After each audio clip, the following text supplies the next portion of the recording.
Hey guys, it's Jan, Not a Real Farm. So today what we're doing is planting garlic. So I've already amended the soil with some nice nutrients. We're going to mix it in the soil, and then we're going to take our garlic and we're going to be breaking off the cloves of garlic and planting them and getting them ready to get in here, get rooted before the snow flies. We probably only have maybe, I'm going to say 4 weeks tops before we probably see our first dusting of snow. So that is my goal today, is really just getting all this soil prepared, and we're going to break the garlic up. So we're going to plant in this one, probably plant in the end of this one because the flax is almost done. And then we're going to keep it going right down the end. So that is our goal today. Let's get going. Okay, so the first thing we're going to do is we're going to get our garlic.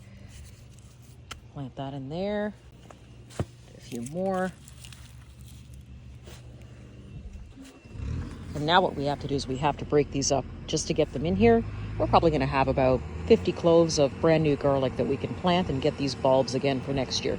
You want to get some good organic soil in here and some nice organic matter.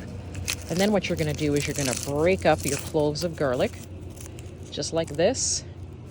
And you're going to take your biggest cloves, and in this case it's pretty much all of them. And you're going to plant your biggest cloves of garlic. Now for me, being in a zone 3, I like to give it that little extra protection so that's actually covered underneath here and protected from the snow. Aren't these cloves amazing?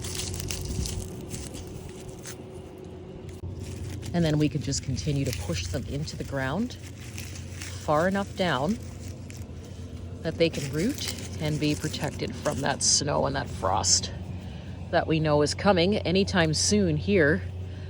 This is kind of an anomaly that we're having 80-degree weather this time of the year, so I'm going to take advantage of it and get some of these cloves planted.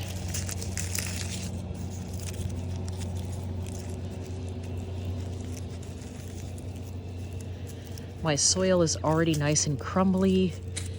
It's rich in organic matter, so that's exactly what you want for your garlic. And I want to plant it now. I know a lot of you are saying, well, it's probably too warm, but if I don't plant it now and give it an opportunity to root, then this garlic will just end up dying because we wouldn't have given it enough time to actually root before the snow flies.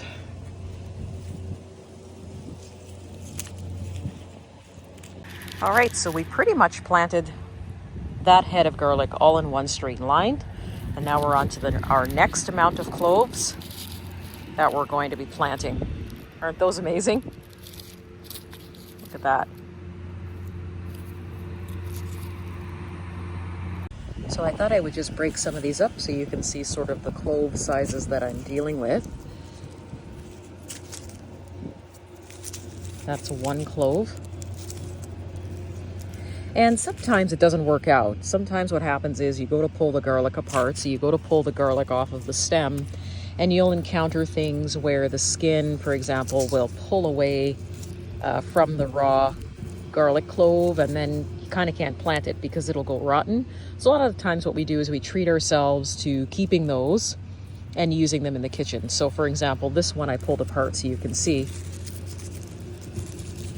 That was one clove of garlic, so it was stuck together like this. And when I went to go take it off of just the stem of the garlic, it sort of pulled apart. But look at that. So we get to have all this yummy garlic now tonight at dinner time. So I've got about 3 cloves that did that, and that's okay. Now what we can do is we can continue on, and we can now plant our 50 cloves of garlic and be done with it. All right, so we've had about 3 casualties in terms of being able to plant the garlic, so we won't be able to plant these ones. You can see the skin is actually all curled up on this one, so we might as well use it in our cooking.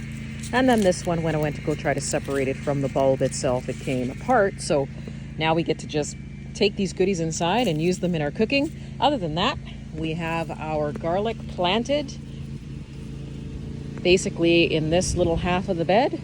And then what I like to do, because I have a steel bed, is I'll just take a permanent marker and I'll label what garlic it is on here. And then that way what happens is I don't have to worry about stakes or plastic name tags being broken or disintegrating in the winter because the name is just written on here.